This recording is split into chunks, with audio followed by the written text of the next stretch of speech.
رانده شده بوده حسین ابن علی. قضیه بیعت میت این حرفای بچگانه. دین در خطره. پیغمبر زحمت کشیده، خلفای راشدین زحمت کشیده، خونها برای دین ریخته شده. یک سگباز شرابخور فاسق فاجر حرفای دیگه هم دربارش گفتن. من نمیخوام در خانه خدا در روز جمعه او حرفا رو بزنم. او میای به مسخره میخواه دین نابود کنه، همه چیز تمام کنه. حسین باید حرکت کنه، بر او واجبه، باید قربانی دین شد و پیغمبر قربانی دین شد. او باید حرکت کنه و پیروز هم شد. امام حسین پیروز شد. چرا پیروز شد؟ معلومه. وقتی بعد از شهادت امام حسین یزید دیگه نتوانست شعر بخوانه، فهمید که افکار عمومی بیدار شد، مسلمانان دیگه سلب اعتماد کردن از او و از خلافت بنی امیه. دیگه بنی امیه در نظر مسلمانان زشت آمد. سقوخانه ها درست کردن که به مردم آب بدهن. میگن یعنی ما در تاریخ ندیدم تا الان که این قرآن کسی جز کرد. کسی جز کرد.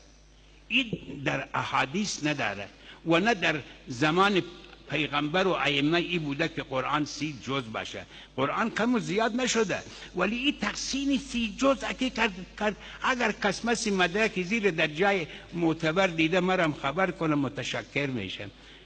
بعضی های ادعا میکنن که یزیدی کار کرد که بین مردم خود مسلمان بلد شروع کرد به تقیه کردن، ولی کسی فریب نخورد. مردم همه جدا شدن، زورش نرسید که دین خراب کنه.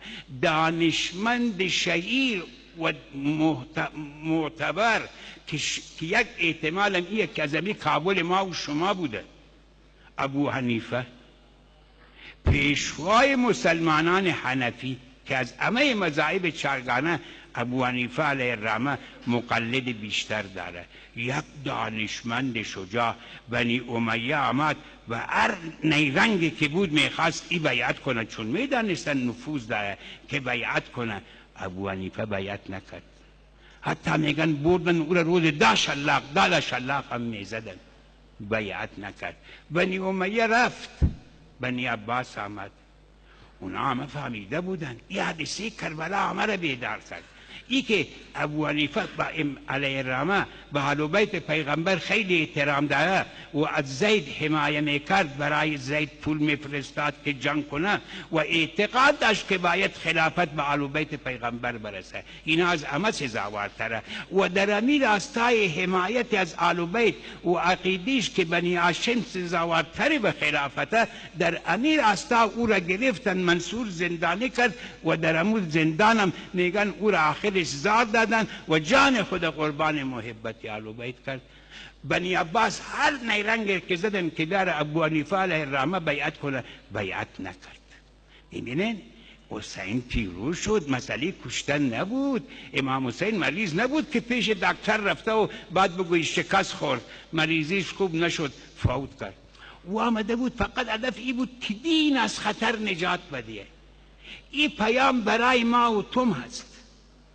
هر وقتی که دین در خطر واقع شد باید مثل دوران کمونیستا باید ما جان خود قربان دین کنیم.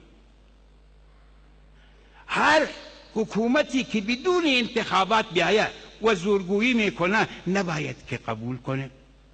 این بدبختیه که ما در مقابل خارجی حساسیت داریم، در مقابل داخلی ها نداریم. هر حکومتی که بخواه و زور بیاید خود فوق قانون حساب کنه و به آرای عمومی ملت احترام نگذاره و مخالفت دین کنه، این طاغوته. اینن یزیده. اونمو کاری ما. این پیام عاشورایه. این پیام عاشورایه.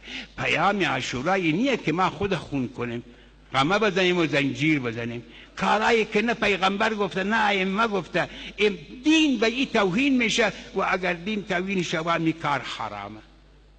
یک عده به مرض گرفتارن که میاین از کجا به کجا میبرن.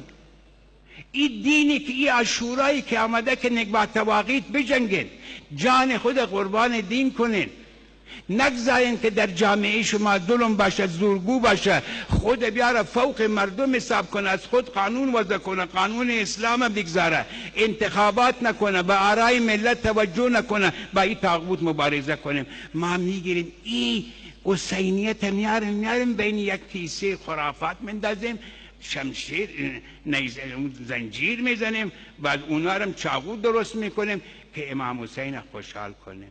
خاک بسری این مفکوره. امام حسین و این خوشحال میشه که تو خود بکشی؟ او گفت میگبر طاغوت بکش، تو خودم میزنی.